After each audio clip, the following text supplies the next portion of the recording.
Вообще у нас на Руси давно татуировки появились.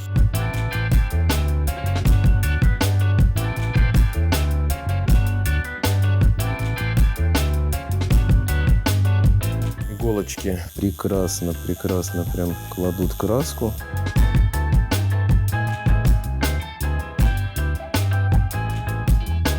Если попасть к умелому мастеру, тогда можно сделать очень хорошую, красивую татуировочку.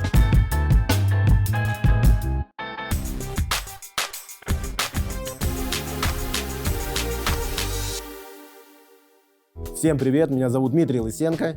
Мы на канале Hanafi Color Pigments. И сегодня мы будем делать мини-тату. И, естественно, пигментами Hanafi.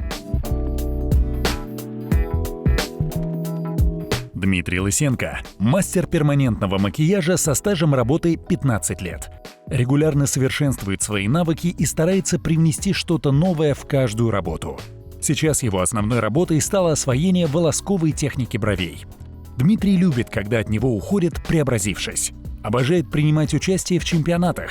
На одном из них Интерперманент завоевал призовое место. Следующая большая цель – открыть свою обучающую студию в Москве. Сегодня мы взяли для работы машинку Cheyenne Solterra. Хорошая швейцарская машина. Работает на всех видах модулей. От единички до самых больших. Иголочками сегодня будем работать Hanafi. Для контуров возьмем 1 RL. Для закраса и небольших теней возьмем 3 RS. И для легких теней в деталях нашей татуировки будем использовать 7 Magnum. 7 Magnum позволяет нежно и быстро заполнять пространство. И при заживлении получается легкая нежная дымка. Используем пигменты Hanafi номер 7, черный, black, насыщенный, очень хорошо ложится на кожу, при этом очень хороший остаток в результате после заживления. Для некоторых объемных деталей татуировки будем использовать белый цвет номер 6. Он придаст любой работе более объемный, углубленный вид. Для удобства мы используем вазелинчик Hanafi. Вазелин помогает не стирать наш рисунок, убирая только вверху лишний пигмент. Берем немного вазелина, наносим на наш рисуночек. Можно не на весь сразу, дабы все руки не были и все вокруг было вазелинчик. Вазелинчик мы будем держать открытым рядышком. Когда нужно будет, мы будем понемногу брать и подмазывать. Работаем пока единичкой иглой и 3 RS. Легкими движениями, как будто мы бровки делаем. Или контур для губ. Легкими движениями. В некоторых местах мы линию четкую не рисуем. Оставляем прям дымку-дымку. Контура делаем потихонечку, самыми тоненькими движениями, продвигаясь рисунок снизу вверх для удобства. Нашей модели немного больно. У каждого болевой порог свой. Некоторые вообще не чувствуют. Есть люди, которые прям засыпают. Ну, сегодня нам так не повезло, приходится чуть-чуть терпеть. Обычно такое тату занимает примерно около 30-40 минут. Ну, максимум до часа, в зависимости от кожи, от упругости ее, от эластичности. В данный момент нам кожа все подходит, но немного тормозит наш процесс из-за того, что модели больновато немного. Можно было обезболить, но в каждом случае то, что у меня было на памяти, в 2018 году девочки на чемпионате тоже делали татуировку с анестетиком. У нее прям была реакция на анестетик, сдуваемость моментальная, подкожное, маленькие кровоизлияния, капилляры полопались. И когда приступили к работе, просто это все заполнялось кровью. Не было удобно работать. Это было, просто безобразие. То есть все анестетики, которые ТК, ТХ, первичные, вот такие для тату специализированные, они очень вредные. Бывает, обходится все хорошо, но не всем подходит это. Я предпочитаю работать без анестезии. В редких случаях, когда человек совсем не может терпеть, можно этим воспользоваться. Девочки намного терпеливее, чем мужики. Если бы мужчинам делали губы, брови, я уверен, они бы все плакали и больше не приходили на повторные даже. У меня был такой случай. Пришел парень со своей супругой. Они делали парные татуировки, имена дочек небольшие. И первая пошла девочка. Она отстрелялась быстренько и пошла с подругой сидеть, ждать его. Когда мы начали делать ему, через несколько минут, может быть, букву 1-2 сделал первого имени, Он поворачивается такой: братан, можно обезболить. Насколько отличается болевой порог у мужчины, у женщины, и такое постоянно. Бывали такие случаи, когда ко мне приходит парень, там он крупный, 2 метра, в плечах, там, косых, такой огромный.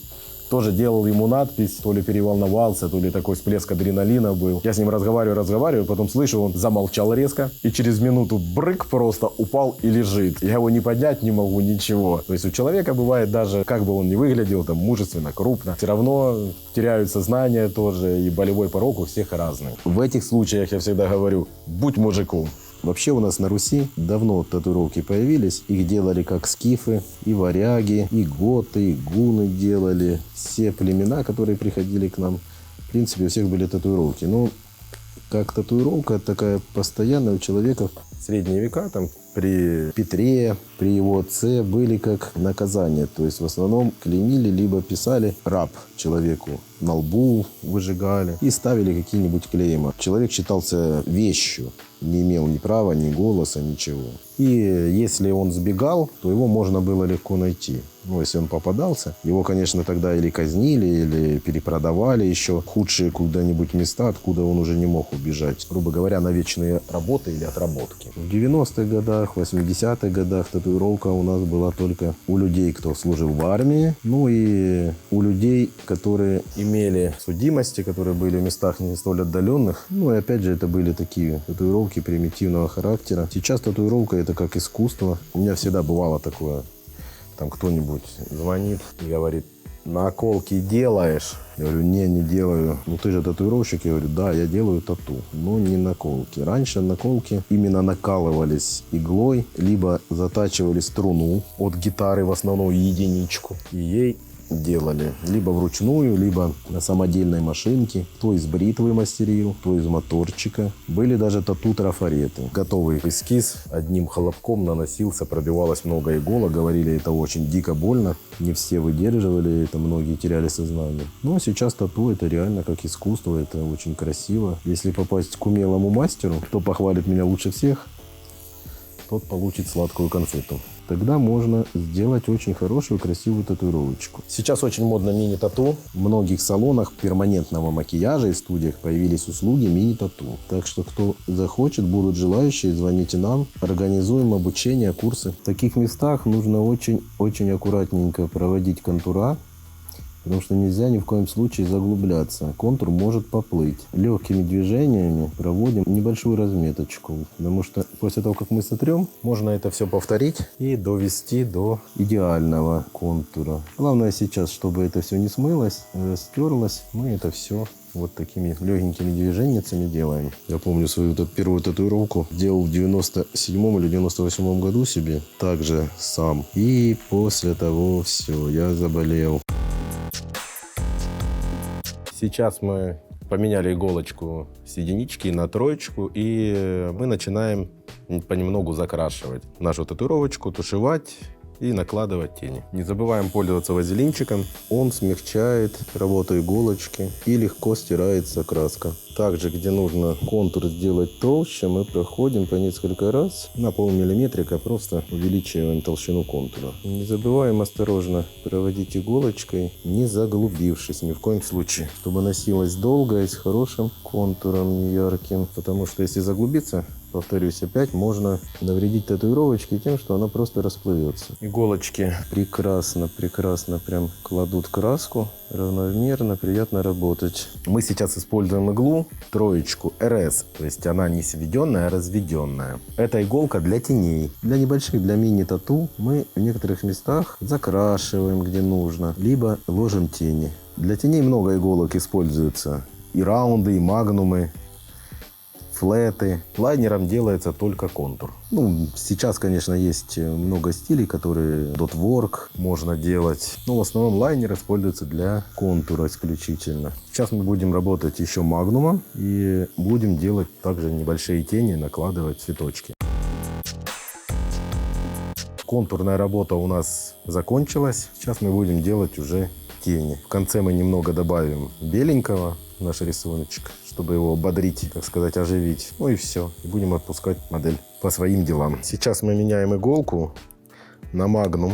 И также на такой скорости мы Продолжаем работать и делаем небольшие тени. Легким движением. Магнумами также можно делать даже линии. Сегодня мы работаем Cheyenne Solterra татуировочку делаем. Она очень подходит для мини-тату хорошо. Она аккуратненько, нежненько оставляет и тень, и контур. Также у меня есть еще электромагнитные индукции. Я их использую для других татуировок, для больших. Там, например, для олдскула, для японских стилей. В электромагнитных индукциях я использую чуть-чуть другие иголки, не модули, не картриджи, а классические иглы для тату. Мне ими тоже нравится работать. Это такая старая школа, но тоже по-своему очень кайфуешь, когда делаешь такие татуировки. Машинки распределяются как на электромагнитную индукцию, на роторные машинки. Solterra — это роторная машинка, очень удобная. Швейцария выпускает. Сейчас практически уже заканчиваем нашу работу. Тени уже практически доделали. Магнумом очень хорошо и быстро работать. Он очень удобно накладывает тени. Даже несмотря, что у нас семерочка, такой маленький Магнум, но им очень быстро и хорошо работать. Сейчас мы берем новенькую иголочку,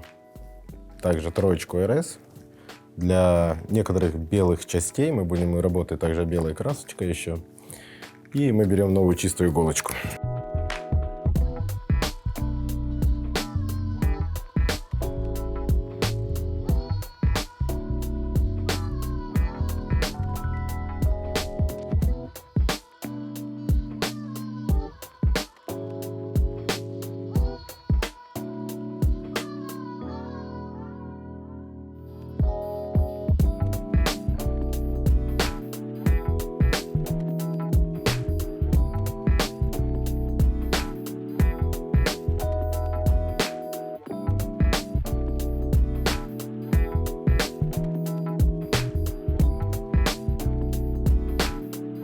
Ну вот и все. Мы закончили делать наше мини-тату. Получилось очень круто и здорово. Подписывайтесь на наш канал, ставьте лайки и жмите колокольчик. До новых встреч!